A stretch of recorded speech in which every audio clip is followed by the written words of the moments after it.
We're going to take the stage, both of whom are painfully good looking. And one of whom is wearing a bath towel for a shirt. Ladies and gentlemen, Gil McKinney and David Haydn show!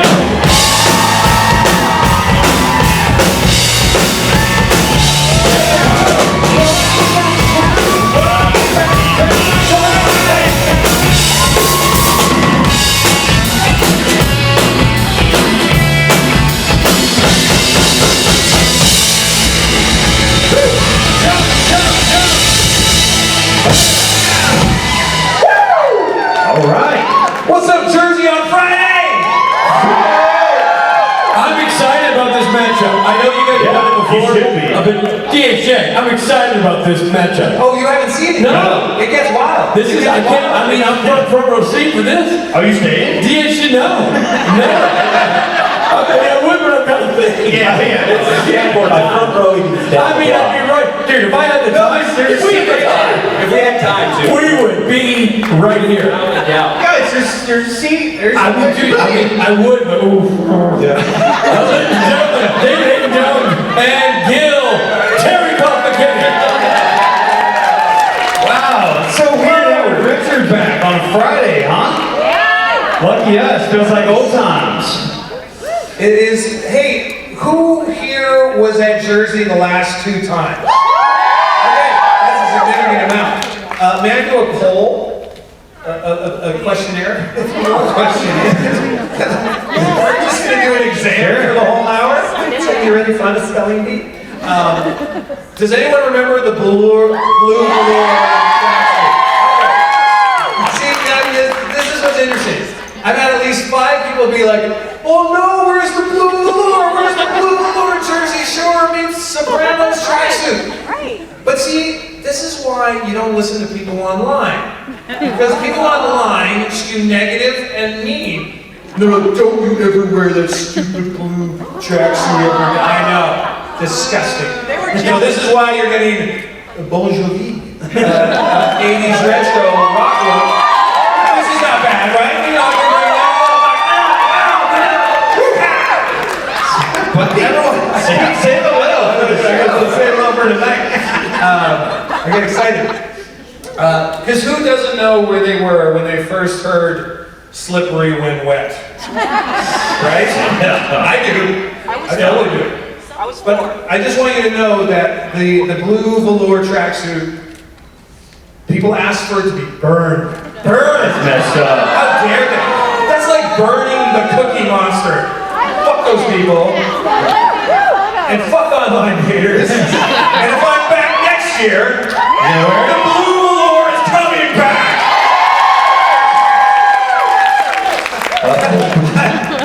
I'm also running for office. I guarantee to you that the blue silk will come back in blue. So it's hanging in your closet with your... Oh, it's hanging in it's under... Have you worn it since? That's the thing. It's very warm. It doesn't breathe. I don't think there's any natural fabric in it. It's like a Muppet was killed so that I could wear that glorious suit. But it's super cozy and comfy. Oh, yeah. But you want to see me sweating more than I already am? I do. Yeah, well, that'll be karaoke tonight, my brother. They're going to bring in the dancing tonight. Who's coming to karaoke tonight? This is what I love about Jersey, and this is not pandering at all.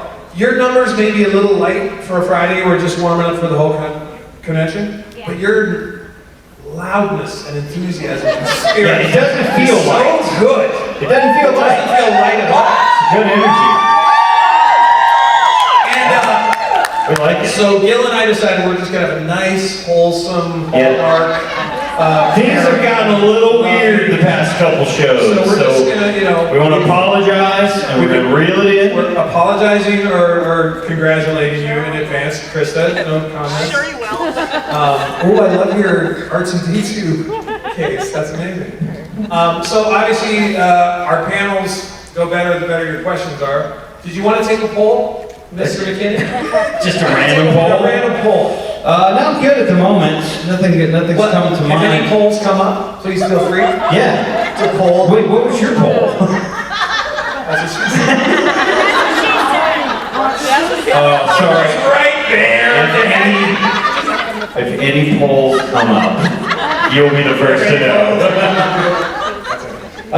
Yeah, I think it was New Orleans. I literally said, I hope my mom doesn't watch this. And she did. Yeah, she did. She texted me like that night. Like sad emoji faces. I'm just kidding. Did you say your mom? My mom, yeah. Your mom watches She watched it. channels? Yeah, she seemed okay with it. That's really sweet, though. It's really, oh yeah, she has a lot of time on her hands. I wish my mom watched anything I did. We can send her this. But she's overseas right now, so there's no way she can see this, right? She's in a coma. She's in a coma? Your face right there was exactly what I wanted with that joke. You're like, aha, what if it's true? So then, that's exactly what Did you say she's you're the Venn diagram. She's in a coma. What about when I said R.I.P. Richard Spade? You were like, he's not dead. And he's not. He's here. I got some bad information online, I guess. Well, listen, don't believe what you see online. You know what I'm really scared of? Honestly? The AI. Yeah. Legitimately. And not because they're going to be our robot overlords, I feel like they already are. I'm just, if what I've read on AO3 ever comes to fruition, and they can do a deep fake of this, doing that, to you know who, I don't know personally how I'm going to feel about that. Sign me up. I'd like to take a poll. Where would you like to take it, mister? Why am I checking green all of a sudden? Let me tell you a story. All about health. Isn't Shecky a Jersey boy? Anyone know Shecky Green? I'm old. Where's he from? Maybe? Who? Shecky Green. Shecky Green. Who's Shecky Might be Green? more spelled than me. Either New York or anyways, Yeah. that's fascinating for you all. Let's talk about some supernatural questions. Should we take some questions? Or not. Or not? Let's take a poll. Let's take a poll. Yes, hi. She's laughing too hard. It's okay. Yeah, choking on her saliva. Story of my life. Well, but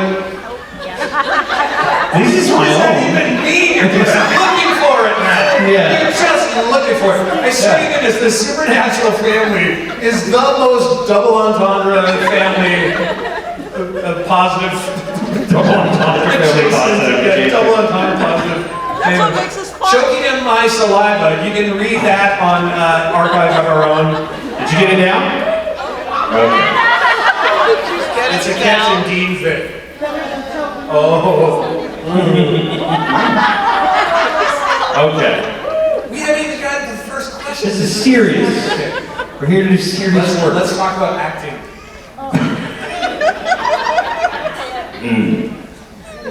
Yes. How are you guys doing? Alright.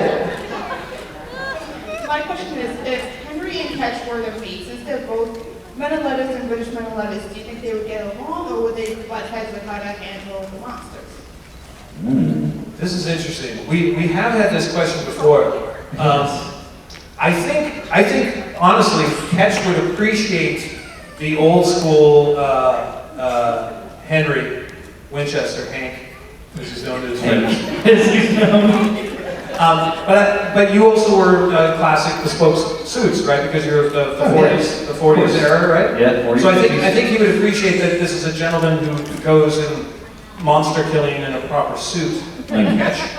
I also don't know if he would appreciate the religious ideological component of the British men of letters. But again, now we're doing time travel here too, right? So Ketch would not even be born yet. I'd be interested if you would have known Ketch's dad.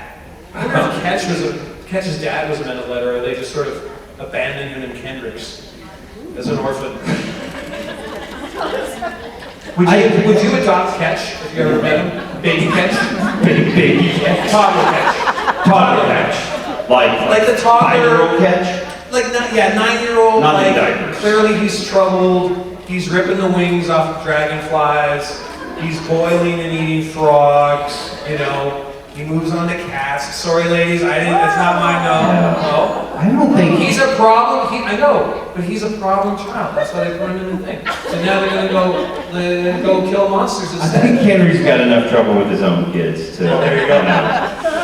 Isn't it interesting how so much of the show is about absent fathers, though? And the trauma of absent fathers or dads, disappearing dads. I had no father. And look at me. Not David. Did you don't have that? Cat should not have a dad. Did Cat not have a dad? Well, he had one. We had one. He came from somewhere, but never knew him. Thank you. That definitely didn't know him that well. He was not the chosen one, that's for sure. Interesting. Definitely abandoned by both parents. Put in, a public boarding school, which became Kendrick's, which then trained him to monster hunt. Was this your interpretation, or was this stuff No, that's that's actually in the actual show? canon. That is canon. That is actual canon. That's canon. From the writers, but not actually in the show. But you get the sense that he was an abandoned kid and put in there at a younger age. Did you know that they were going to do a Kendrick's episode that was sort of, of us as teenagers? Me, Lady Bevel, Mick, and Catch get put out. It was sort of a Hunger Games episode where only 2 of us were going to come back. Yeah. Anyways, It should have one done of their that. trials. Would you have played the teenage version? Yeah. Little AI. A little AI. a little deep fake action. Although, Just your grown man head on a little body. jeez, that's basically what it is. Basically, I was a bobblehead as a teenager. It was like even more so than I am now. But I'm interested to see the Harrison Ford thing, how they pull that off, how good that looks. Oh, Do you think it's gonna look good, or is it gonna look weird? You know what I'm talking about, the new indie movie? I've seen the trailer stuff. It looks pretty good. No, not having it. Because young Mark Hamill in Mandalorian. How was that? Told you. I think it's interesting that these guys, these kids on YouTube though, are getting jobs at the big studio by doing deep fake. Like that Tom Cruise deep fake. Have you seen this on YouTube? That's incredible, right? But it also depends how well they age, right? True. Tom Cruise. I watched Maverick on the flight finally yesterday. Amazing. I mean, 30 years later, the guy does not look that different. Yeah. Really. I think that's an easy deep fake. Mark Hamill, God bless him. I mean, it's a bit more of a stretch. Well, I just think no, but I just I don't mean that as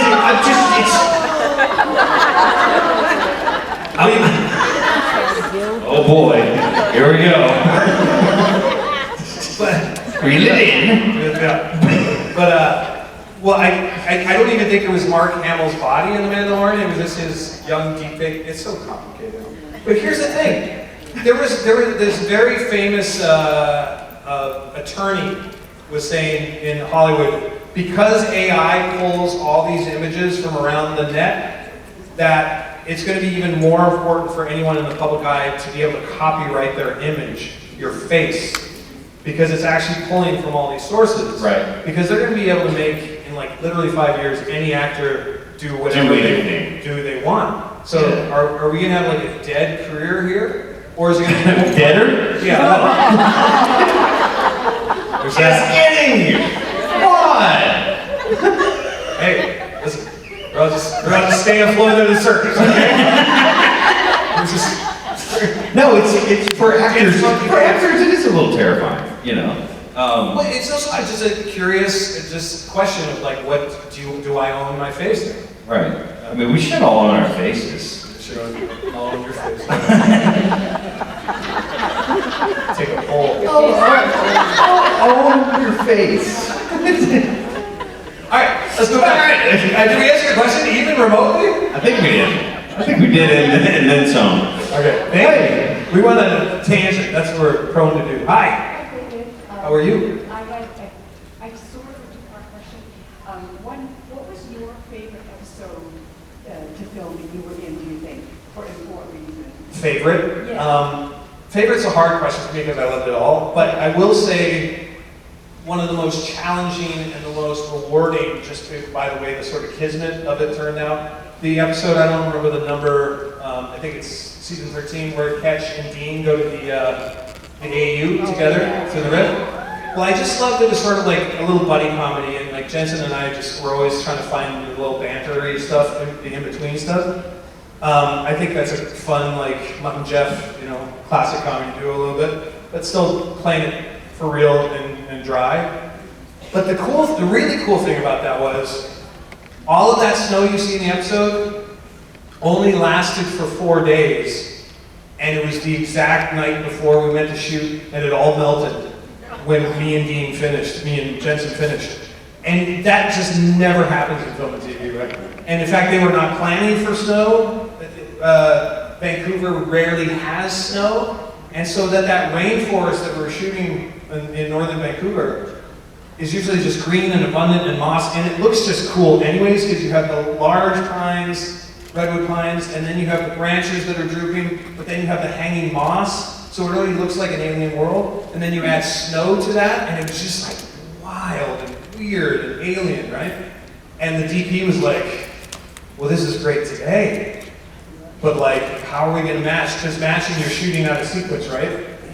And literally, the last scene we did was me and Jensen going to look for Charlie. I don't know if you remember the episode. But we're sitting on the rock. I'm in my black, gacked up sort of mission gear, and he's got the wound in his shoulder, and he's starting to get the fever. And I just had that speech with him sitting on the rocks, and let's wash some of this stain off my hands, and let's go find this Charlie, right?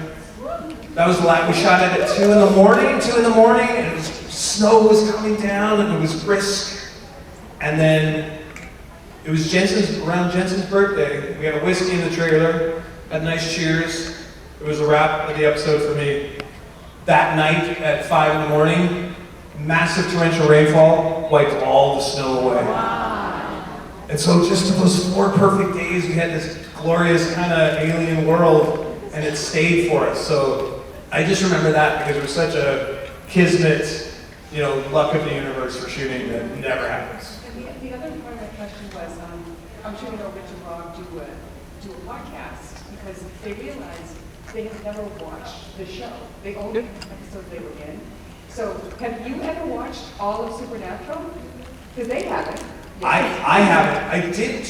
I have seen about, I would say, a quarter at this point. I've been working hard at kind of going back because I do want to be more part of the extended family. I mean, the problem for me is I have so little time to watch anything. So, and then when I start to get into a show, then I have research, or we have auditions, and then it just puts on the back burner. But I remember when I got the World of Catch, and it was going past 2 episodes, I was like, I need to know more about this world. And so I did the top 20. I did 3 top 20s online. And then, you know, The French Mistake. Yeah. And then Baby, obviously, was just like, that's a film. That's a movie. That's incredible. And then switching channels.